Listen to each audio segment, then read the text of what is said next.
Sino yan?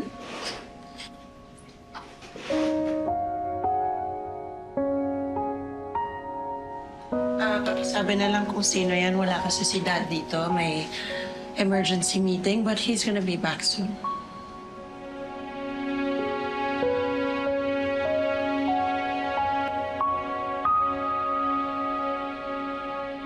Hindi mo ako kilala.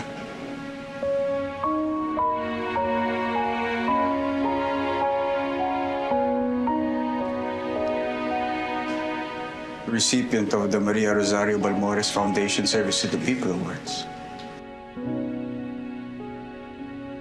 Attorney Abraham Espiritu? Yes, ako nga. Sensya ka na, hindi kita na-recognize agad.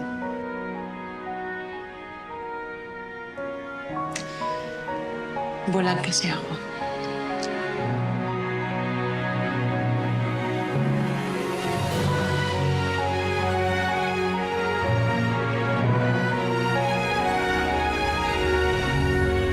Sige, maupo ka muna. Gagawan muna kita ng kape. Huwag ka nang mag-abala pa.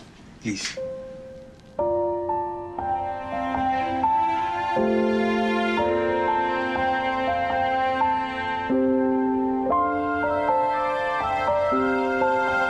Attorney, sanay na ako. Matagal na akong nag-aasikaso ng sarili ko.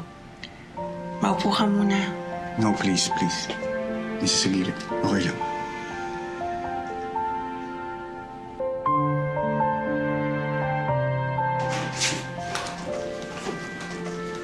Judge.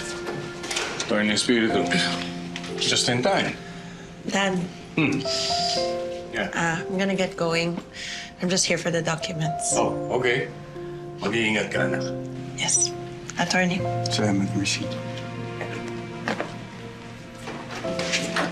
Thank you, Dad. Yo. Attorney Espiritu, have a seat.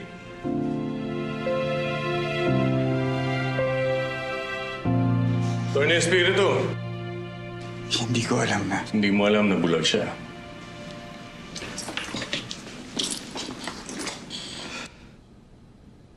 Alam mo, attorney, she's been blind for several years now.